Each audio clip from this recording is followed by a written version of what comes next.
అర్హులైన లబ్ధిదారుల అందరికీ రేషన్ కార్డులు అందుతాయన్నారు మంత్రి పొన్నం ప్రభాకర్. ఫీల్డ్ వెరిఫికేషన్ తర్వాత వచ్చిన రిపోర్ట్ ఆధారంగా గ్రామ సభల్లో వెల్లడిస్తామన్నారు. ఇందిరమ్మ ఇళ్ల పంపిణీపై అవసరమైన కసరత్తు చేస్తున్నామని చెప్పారు.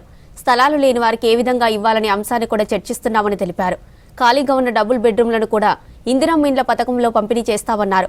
జీహెచ్ఎంసీ ఆఫీసులో సమీక్ష నిర్వహించారు పొన్నం ప్రభాకర్. కార్యక్రమాల్లో 2 గ్రామీణ ప్రాంతాలకు సంబంధించిన కార్యక్రమాలు కాబట్టి హైదరాబాద్కు అవి పరిధిలోకి రావు. ఒకటేమో రైతు భరోసా, 2 ఉపాధి హామీ కార్మికులకు ఇచ్చేటువంటి ఇందిరమ్మ ఆత్మీయ భరోసా. అవి 2 హైదరాబాద్ సంబంధించిన జిహెచ్ఎంసీ పరిధిలో లేవు కాబట్టి మిగతా 2 కార్యక్రమాలైనటువంటి రేషన్ కార్డుల పంపిణీ, ఇందిరమ్మ ఇండ్ల పంపిణీ, ఈ 2 కార్యక్రమాలను ప్రతి లబ్ధిదారుడికి చేకూర్చాలని, లబ్ధిదారుడు అనర్హుడిగా ఉండకుండా అంటే లబ్ధిదారునికి రాకుండా ఉండేటువంటి అవకాశమే లేకుండా ఎంపిక ప్రక్రియ కొనసాగాలని కొన్ని మార్గనిర్దేశకాలు ఇచ్చి ఈ యొక్క సమావేశంలో చర్చించడం జరిగింది. క్షేత్రస్థాయిలో ఫీల్డ్ వెరిఫికేషన్ 16వ తేదీ నుంచి 20వ తేదీ వరకు స్పష్టంగా జరుగుతుంది. లబ్ధిదారుల ముసాయిదా జాబితా 16 నుంచి 20 తారీఖు లోపల దాన్ని కూడా జరిగి వాళ్లకు ఈ వెరిఫికేషన్ సంబంధించి ఇవ్వడం జరుగుతుంది.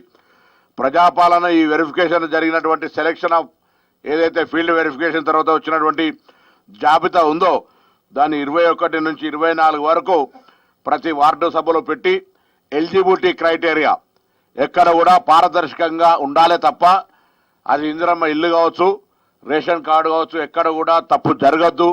అందరికీ అర్హులైన రావాలి. ఎవరైనా అనర్హులు ఉంటే తొలగించి అర్హులైన వాళ్ళందరికీ ఇచ్చే విధంగా ప్రజల యొక్క అభిప్రాయాన్ని గ్రామ సభల వారిగా, వార్డు సభల వారిగా తీసుకొని నిర్ణయం చేసి తదుపరి డాటా ఎంట్రీ 21 నుంచి 25 వరకు చేసి 25వ తేదీ లోపు ఇన్ఛార్జ్ మంత్రి యొక్క సంతకం తీసుకొని 26 నుంచి కొత్త రేషన్ కార్డులు ఇందిరమ్మ ఇంట్లో పంపిణీ చేసే కార్యక్రమం తీసుకుంటా ఉన్నాం. హైదరాబాద్కు సంబంధించిన జిల్లాలో 15 శాసనసభ నియోజకవర్గానికి 3500 ఇళ్ల చొప్పున మొదటి దశలో ఇళ్లు ఇచ్చే కార్యక్రమం. అందులో భాగంగా ఇప్పటికే దాదాపు 10 లక్షల ఇండ్లకు సంబంధించి గతంలో ప్రజాపాలన సందర్భంగా అప్లికేషన్లు వచ్చినాయి. అందులో 50% ఇప్పటికే వెరిఫికేషన్ అయింది. ప్రాధాన్యతగా భూమి ఉండి ఇల్లు లేని వాళ్ళు తీసుకునే సందర్భంలో దాదాపు ఈ 50% సర్వేలో ఒక 10,000 మంది వచ్చినారు. మిగతా 50% సర్వే కూడా ప్రక్రియ త్వరితగతిన పూర్తి చేయడానికి జిహెచ్ఎంసీ కమిషనర్ గారు చర్యలు తీసుకుంటా ఉన్నారు.